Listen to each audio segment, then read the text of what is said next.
Hey, what's going on, guys? The Trash Product here, bringing you a brand new video, and in today's video, I am bringing you guys the Hardpoint class setups. Now for Hardpoint, it's pretty tricky. Like I said, I use the same classes. This is actually in local play, so like I don't want to mess up my S&D classes that I worked so hard to make. So yeah, we're in local play here, and I made up 4 classes that would probably work pretty well in Hardpoint, and we're going to be going over all 4 of them. I know it's not a lot, but I don't use a lot of classes, and I try to make up a lot more classes, but they just they're oh, whoops, I didn't mean to do that, but they just they're just not good classes, some of them that I make up. So I decided not to show those. But yeah, here you go. This class setup, oh, didn't mean to do that. Can we cancel? Okay.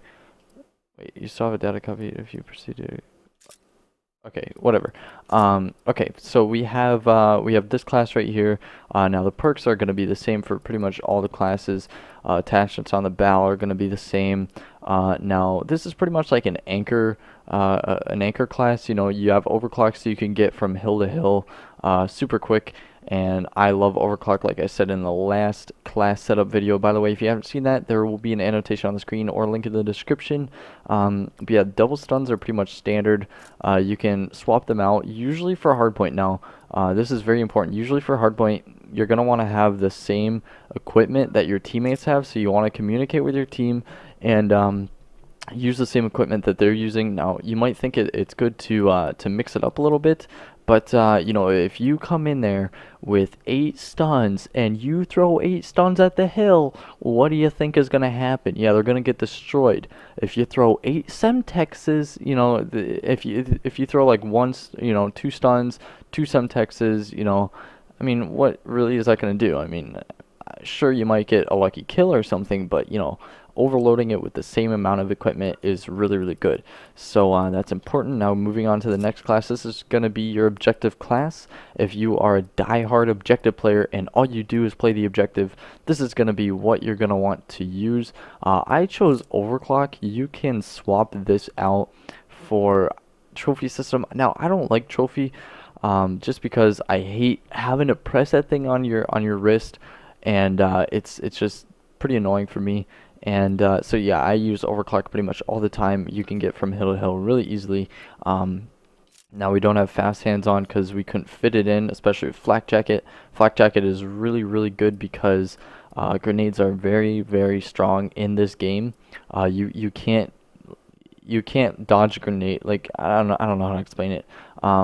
Like, if you're in the vicinity of the grenade, you're pretty much going to take the same damage as you were if you were closer. It doesn't matter how close you are to the grenade. You're still going to take like the same damage. They're really powerful. So yeah, flak jacket is really good for that. 1 stun, that's all we could fit. And yeah, for the attachments, it's pretty much standard. This is what I like to use. You can swap quick draw out if you really, really want to. I like quick draw. It's been working really good for me. Some people use rapid fire. Some people use laser sight. I haven't seen extended mags. Probably a waste to use extended mags because there's so many bullets in the gun already. But yeah, moving on. So here you have your exo trophy and your overclock in case you want to run objective on a bow. You can also do this same class with a bow. You can swap it out for whatever you want. But I prefer using an ASM1 whenever you're using or whenever you're playing the OBJ. So yeah, here you want to have fast hands if you're going to use the exo trophy, so it doesn't take forever to hit the thing on your wrist. And overclock is really good as well.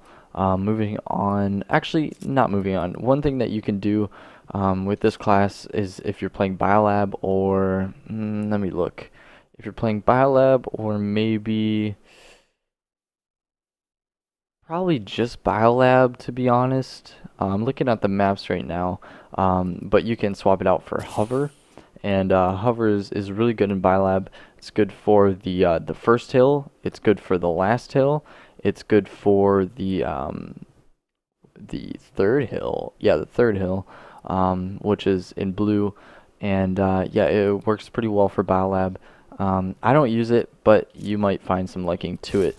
So yeah, there's that class. For the next class, you have your ASM1 class. This is standard, just a standard Sleigh class. This is what I use all the time in Hardpoint, unless it's on retreat or maybe solar. Then I'll put a bow on and use that. But yeah, that's pretty much it for the class setups. You notice that the perks are pretty much standard for every single class. The attachments are the same. The guns are relatively the same. The two weapons and the launchers that I use, as well as the exo abilities. So that's pretty much it for this video. If you liked it, leave a like, comment, and subscribe. Again, we're almost to 100 subscribers. That'd be really cool if we could hit that mark. And yeah, I'd be really happy about that. So if you enjoyed, leave a like, comment, and subscribe. And I will see you guys next time.